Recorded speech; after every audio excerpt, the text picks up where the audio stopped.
3 seconds.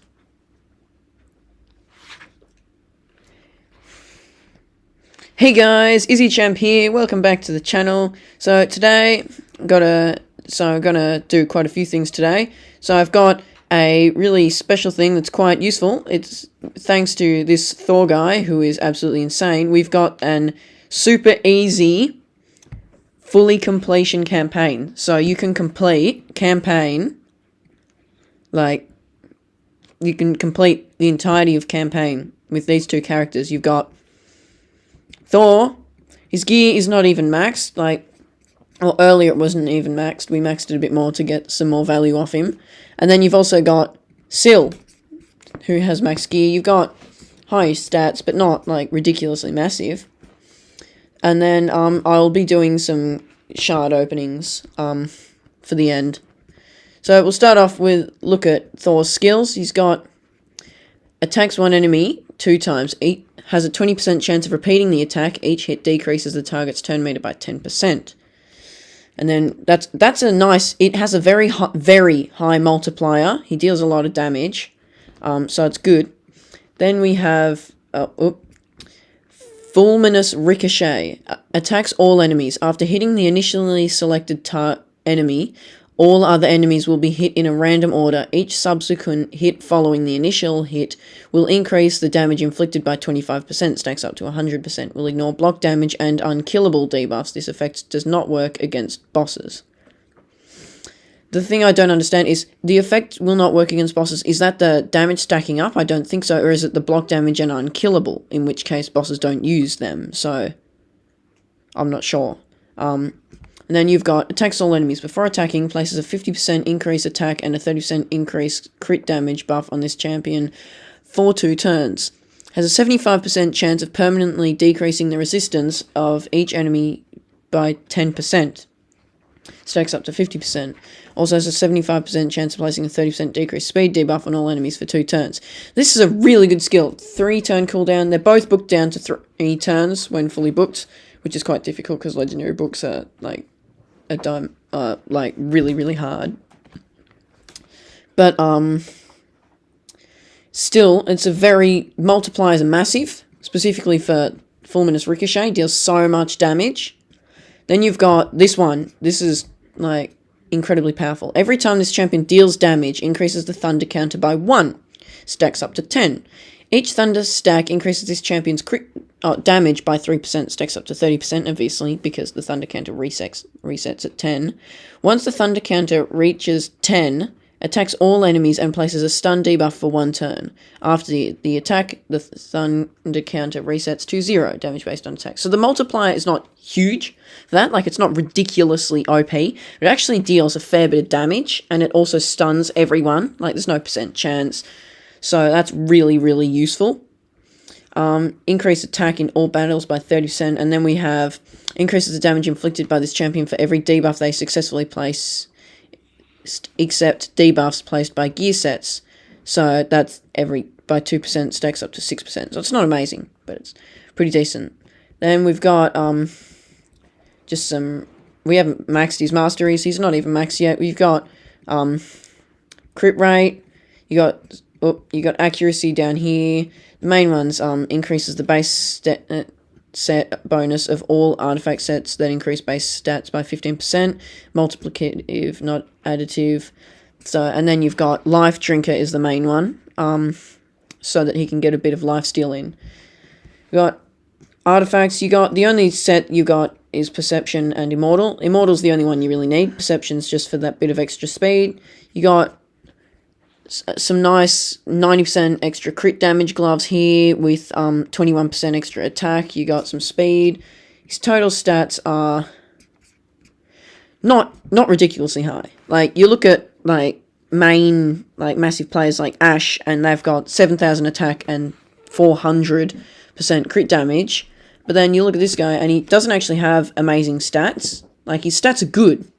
Don't get me wrong, they're good stats, but they're surprisingly low for the amount of damage he deals, which you'll see. And then we have Scyl of the Drakes, who is a freebie. The main thing on her is the Relentless, so that she gets extra goes and heals. The only real skills we are going to talk about is attacks all enemies 2 times. Each hit has a 20% chance of placing a stun debuff for 1 turn. Damage based on defense. So that stun is just the important bit. Then you've also got heals all allies by 10% of the max HP at the start of each turn. Also places a 30% increased speed buff on an random ally for 2 turns. So that's it. Every time she gets a go, she heals all allies by 10% of their max HP. That's why we have Relentless. We got not too high defense, saying that she's a defensor, but nice high HP. You got not very high speed, so that she gets lots of goes, and that's really all that matters. So I'll show you a few quick fights. Oh, they're not really quick, but yeah. Let's do this one. You can also put Paragon in to soak up some hits, as long as your Thor can keep his HP high enough so he doesn't die. Whereas Scyl, there we go. But he's like a bit of a risky bit, because if someone ignores unkillable or removes buffs or something, he's dead.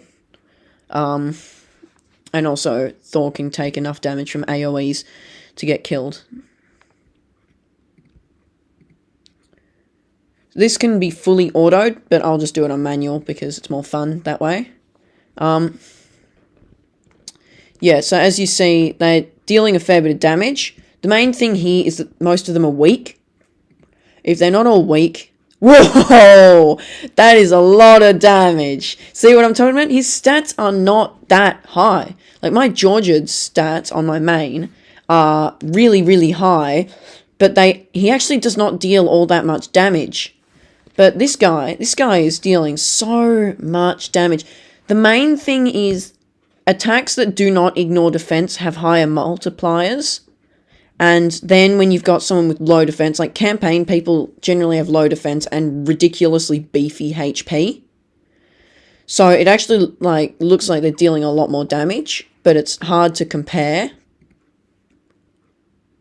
Another nice big hit. This guy, I really am disappointed that I missed Thor, but I don't think I could have actually made it. Like, he was quite a difficult fusion. I don't think I could have actually gotten him, which is really disappointing because he's so powerful. See what I'm talking about? That thunder, it was hard to see because it finished off the round, but that thunder hit absolutely hits really, really, really hard. Especially for the fact that it's like a bonus. You'd use it more for the fact that it's a AoE stun than a damage hit. He can farm with lower stats than this. He can, there we go, Massive Annihilation. He can farm Brutal, the second last stage on Brutal in, I think it's like 10 seconds. 7 seconds. He's pretty good. Like, very good. This one is a bit on the dangerous side. I'll show you this one because this is the final stage, and if you can't win this one, there's like... But, I just cleared it tonight with this combo. Leveled Thor up. Or my friend leveled Thor up, and then we had a go at the campaign, and he managed to fully complete, like, the campaign levels that my friend had been stuck on for ages. Yeah, so he's dealing a lot of damage. The main problem is the boss's Mortu Macabre does block revive, and if he somehow manages to target, like, if the AI targets Thor, it's all over, because Paragon... See, this is the problem. So we're going to lose this one because Paragon's... Oh, no. Oh, that's so lucky. See, the Paragon used his skill, right, on, what's it called, the cooldown, and then he started the cooldown at 2 turns, and then they straight away moved to the next level. Oh, it's hard to describe, but, oh, yeah, bomb. So this one's dead. That's the problem. You've got to... If he places his bomb, it's over. So it's a probably 50% win rate for the boss stage. Every other stage is fine, though, because you've got Scyl. So, I'll do one more. I want a stage where they're all spirit. I'll just do this one. So, you've also got to beware of Inthui Blood Twin. If your Thor does not deal as much damage as this Thor, you got to be careful because Inthui Blood Twin has an AoE block revive. He's the purple guy here who's currently stunned. But so if he kills your Thor, Scyl cannot do anything to help. Which is a bit annoying. But yeah, all in all, he's like really, really good. I saw a video that Ash was like devastated. I'll put it on auto. Ash didn't actually get this fusion. He messed it up. I think he spent something, I can't remember exactly what the detail was, but he spent something where it wasn't supposed to be spent and missed like 5 fragments of Thor. So he didn't get Thor. And he was so devastated. Honestly, if I almost got Thor but didn't quite get him, I would have been more devastated than not even trying and then seeing that he's OP. But, yeah. So even, like, great, even people like Ash, like, think he's good, so... See, you got 3 stars on auto. That was only, best time's 37 seconds, which is pretty good. So yeah. Nice, strong Thor. You could probably put, like, Trunda in. The main thing is the Scyl. Scyl is the main player. Thor is definitely important because he smacks really hard. If you got Trunda's been nerfed. So, she's not as good for Campaign as she was. This hit, oh, they got rid of her attacks all enemies 2 times. That only attacks, I haven't actually read her since the nerf, but she used to attack all enemies twice. Oh no, there we go, place an extra hit on enemies not under stun. Phew! I was going to say, they ruined her, like, her almost completely. So, if she gets her extra hit, and then she can still deal enough damage. You've also got, like, people like Rhonda. Rathalos, not so much because they're mainly spirit, but, like, you can go most nukers. Definitely, like, someone like Georgid or, trying to think. Rotus might work, but he is, since he only attacks 1 target, it might be a bit risky. Armans, of course, can solo it, because Armans is broken, and they need... I have a question for you, Plarium. Why did you nerf Wixwell and buff Hydra, but not nerf Armans? He's the most OP, broken, nutjob, powerful, insane character in Raid. He basically... If he gets a go first, he cannot be beaten. Like, he just solos... I've seen, like, half-built Armans just solo my friends, fully maxed speed teams, just completely, like, make a mockery of him. He's completely unfair. I'll be right back, and we'll go through some shard openings, so, yep, see you then. And we're back. We've got some shards to pull. We've got 45... ancient shards for the guaranteed champion. We'll just pull 40 and get her. Hopefully we'll get a legendary too. Ooh, epic first up. Yolfrig! That's great because he is one of the ones used for fusing Mikage. Oh, Sachi! That's a triple, so she'll be +2 empowered. No Lego, which is disappointing as always, but it's only 10 shards on a non-boost, so... Oop, Mage's Tiger Soul, Petrifia Rock Root, rare, just 3-star chickens. That's pretty disappointing. Not even an epic. trying to think, what are the... Oh, no, it's... Yeah. Oh, another epic. Old Gruckus. I don't know any of his skills, but... Oh, only one epic. Oh, it's better than no epics. Still no legendaries, but... Ooh, Red Flash. That's cool. And then this will be the guaranteed one. Oh, come on.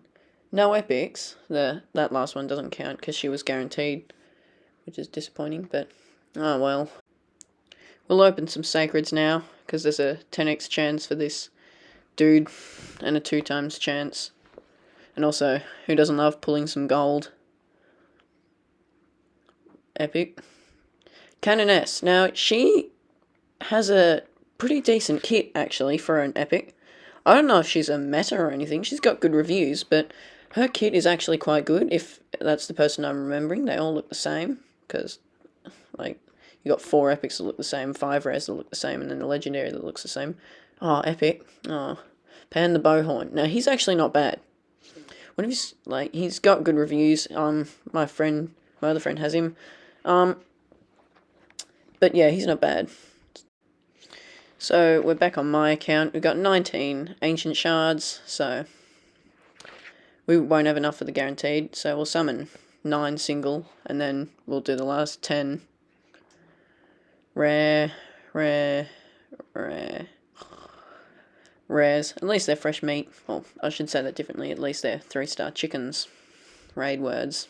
A lot of runic coins, though, which are good. I can get some soul stones and hopefully pull something half decent. I don't have that very good luck with souls. It's a bit annoying. But more rares. Oh, not even an epic so far. I guess I've only pulled 4. But, like, can you see that red flash? I can see. Oh, epic. Pitiless one. He's a dupe. Oh well, I do like the Pitiless one. He's cool as. Rub the shard.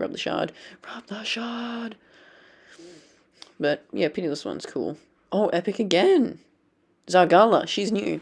She's actually pretty good, I think. I'm not too sure. Haha. Rare. Twin Claw Disciple. Dun dun dun. The rares are actually quite cool, some of them. Like this guy. He looks pretty cool. And I think he's actually not bad either. It's just that when you got legendaries compared to... Wow, legendary! Like, no! Oh. Why did it have to be a duplicate monkey? I don't even use the original monkey. Let's just summon the other 10. So monkey's not even... Like, he's good, right? But I don't think he's a meta. You can hate on me all you want. But he's, in my opinion, like, he's not a meta. I'll open all my other shards as well, just because I like pulling shards, and I have not much self-control. I was hoping for Painkeeper, but they should have 10x chances for rares, because there are some times when you just want that one rare, and no matter how many times you pull shards, you just cannot get that rare. Like, I used to have Painkeeper, and I thought she's like, this woman's okay, and then I used her as, like, a 3-star chicken, and now I'm like, Painkeeper, I need Painkeeper! Which is, yeah, monkey, like, it's a dupe.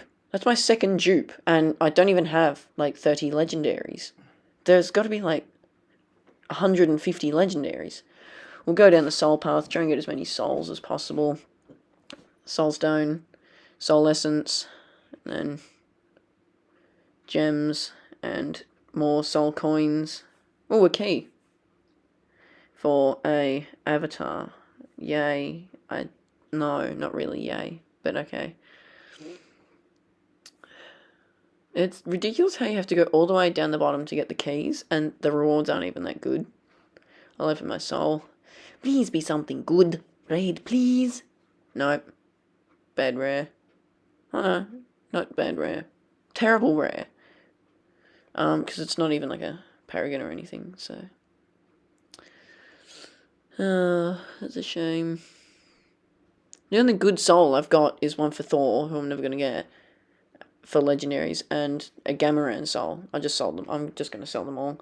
Gamaran, I just saw a video on Ash. Apparently he's actually pretty good. Like, the thing is, Ash can make anyone good, because he's got resources and stuff to, like, make everything good.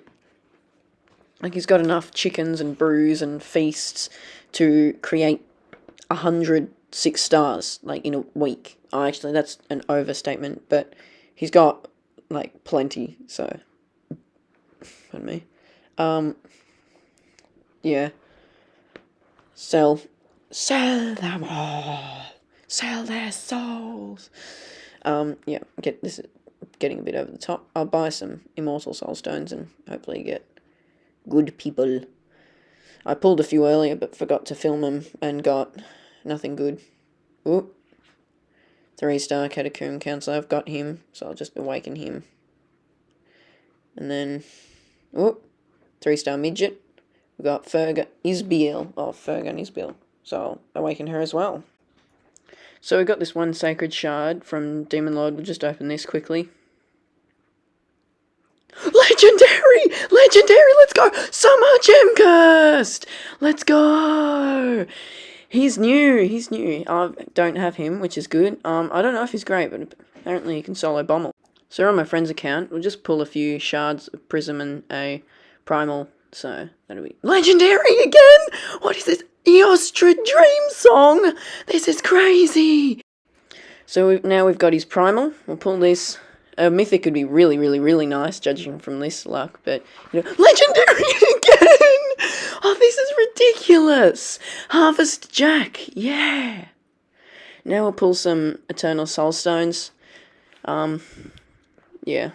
Oh, legendary, let's go. Ganishak Vermin Lord 5-star! Let's go! He's got him. Oh, this is awesome. This luck is insane. Oh, epic. Epic's... Ooh, Ultimate Gallic, he's got him. 5-star Epic's the worst you can get, but if he's got him, which is good. Another legendary! Oh, let's... Ninja! Yes, this is crazy! Alright, so we're going to look at those champion skills. So first up, we have... Let's do Eostrid Dreamsong. So, this is back on my main, so... For her A1, we've got attacks one enemy, has a 50% chance of placing a sleep debuff for 1 turn. If the target is under a decreased speed or weakened debuff placed by this champion, has a 75% chance of placing a sleep debuff for 1 turn instead. When fully booked, that's 75 and then 100% if they're under her decreased speed or weakened. Then we've got attacks all enemies, has a 75 or 100% chance of placing a 30% decreased speed debuff and a 25% weakened debuff for 2 turns. Also decreases the turn meters of all enemies by 15%. That books down to 3 turn cooldown. Then we have places a 30% increased speed buff and a 50% increased attack buff on all allies for 3 turns. Also fills the turn meters of all allies by 15%, then grants an extra turn. That's on a 4-turn cooldown when fully booked. Then we've got, whenever this champion or an ally has their turn meter increased, heals all allies based on their max HP. The percentage value of the heal is equal to half of the turn meter increase. So if it's a 20% turn meter fill, that's 10% of their max HP heal. Then we've got increases ally speed in arena battles by 28%. So she's a very nice legendary. She's got her increased attack, increased speed, and turn meter field buff. Then extra go, places weaken, decreased speed, and decreases enemy's turn meter. That means your nuke gets a go. They got increased attack, and the enemies got weaken. That is a very, very nice skill. She's got a quite high aura as well. So if you don't have Monkey, she's good. Definitely a nice champion. Unfortunately, she was on my friend's ult, the cursed ult, with Santa though, so it's not too bad. But she is a really, really nice champion. I think she came out for the Easter thing, I can't remember, but judging from the egg basket and the egg staff, she's got medium stats, I guess. Stats are pretty good. So then we'll have a look at, who shall we look at? Let's look at Mr. Pumpkin Man. So Mr. Pumpkin Man, it's ironic. So first we got an Easter, now we got a Halloween one. As you can tell, I think it's just a little obvious that he's Halloween, just from the fact that he's a pumpkin. So we got attacks one enemy 3 times. Each hit has a 35% chance of stealing 1 random buff from the target. Each hit also has a 35% chance of placing a fear debuff for 1 turn if the target has no active buffs. The chance increases to 100% if all buffs were stolen from the target. So damage based on HP. Then we've got attacks all enemies. Places a block buffs debuff for 2 turns on targets under fear debuffs, which is not great if it's just his A1 that places it. Removes any increased attack debuffs from the target and replaces them with 50% decrease attack debuffs for 2 turns. Removes any continuous heal buff from the target and replaces them with a 5% poison debuff for 2 turns. The number of poison debuffs is equal to the number of continuous heal buffs removed. So as long as that hits hard, and that's on a 3-turn cooldown, that's actually quite good. Like, the debuffs are not great, the block buffs is alright, but fear's not good for any bosses, so it's okay. Then you've got attacks all enemies, has a 75% chance of placing a true fear debuff for 1 turn. So that's a 100% chance when fully booked. So that ties well with that Rain of Pumpkins skill, Dreams to Ash. Then we've got places a 30% decreased speed debuff for 2 turns and decreases each target's turn meter by 15% if the true fear debuff is placed. Has a 75% chance, so 100% chance of placing a sleep debuff for 1 turn if the true fear debuff is not placed. Damage based on HP, that's a 4-turn cooldown when fully booked. Then we have, when attacked, decreases the duration of all buffs on the attacker by 1 turn. Now that is a good passive. Like, that is actually a good passive. Especially when you've got like a tanky thing or like something like dungeon or a boss. Just nice, quickly decreases the duration of buffs, especially for something like, I don't know, Hydra, or if you're versing someone with block damage. Like Helicath, if his counterattacks, right, then the block damage will wear off. Then you've also got really nice, quite nice, base HP. Everything else is not good. His speed's alright, but his attack is bad, as you'd expect, and his defense is not great. Now we have, I've already done Wukong's in another one of my videos, you can check that out, but I'll just do a quick read over of it here. You got attacks one enemy, places stun if percent chance increases if there's a buff. Attacks one enemy will ignore some of the target's defense. Will attack all remaining enemies with surplus damage. If target's killed, will also ignore some amount of defense. Can't be critical. If target survives, places a sheep that can't be blocked. Attacks all enemies before attacking. Steals all buffs and places a block debuff on them for 2 turns. Passive is every 3 turns. If this revives this champion with 100% HP and 100% turn meter 3 turns after they're killed, that's not 3 of your turns, that's 3 turns in total, then increases ally speed in arena battles by 28%. He's a very good champion, nice high attack, low defense, low HP, that's what you want, because you don't mind if he dies, because he revives himself. You just don't want someone with block revive, but other than that, it's fine. Now we've got last but not least, but actually probably least, Samar Gemcursed. He is not a great champion. Like, his kit's alright. Like, it looks great on, or not great on paper, but it looks pretty good on paper.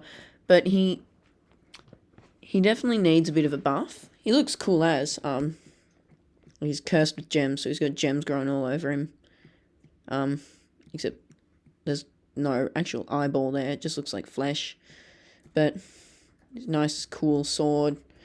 Nice, cool dude with not a nice, cool kit. So we've got attacks one enemy, heals by 15% of the damage inflicted if this champion has 50% HP or less. Fills this champion's turn meter by 15% if he has more than 50% HP, damage based on HP.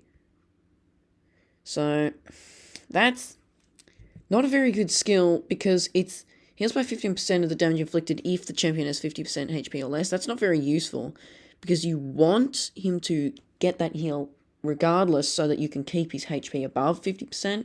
That's usually preferable. Then you've got attacks one enemy, inflicts bonus damage equal to the difference in HP percentage levels between this champion and the target, 1% damage for every 1% difference. So if he's got 20% HP and they've got 100% HP, he increases 80% more damage, inflicts bonus damage equal to the difference in number of buffs on this champion as a target. So if they have no buffs and he has 4 buffs, that's 40% more damage, so that can stack up a fair bit. That's every 3 turns. So that's an alright skill if he has low HP, the target has high HP, he has lots of buffs, and the target has no buffs. Then we've got attacks all enemies. Has an 80% chance, so that becomes 100% chance of stealing 2 random buffs before attacking. Places an extra hit on enemies that have any buffs left. Damage based on HP, that's a 3-turn cooldown. Also a 4-turn. So that's a pretty good skill.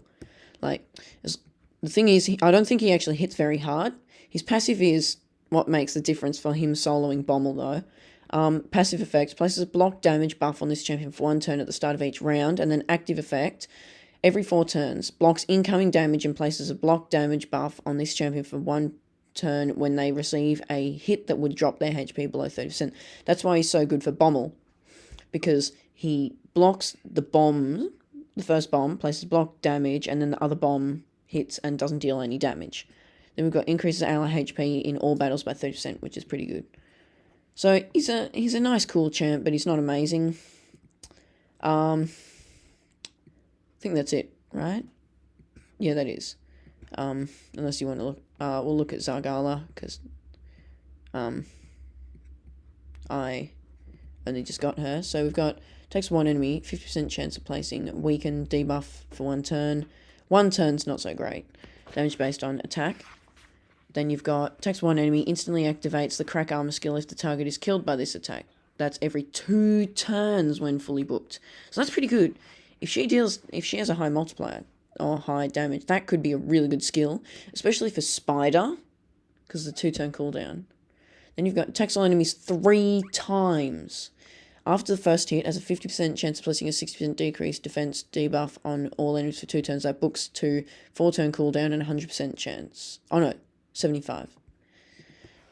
Increases ally accuracy in all battles by 40. So it's a very, very average aura. You got very, very low defense, low HP, and high-ish attack.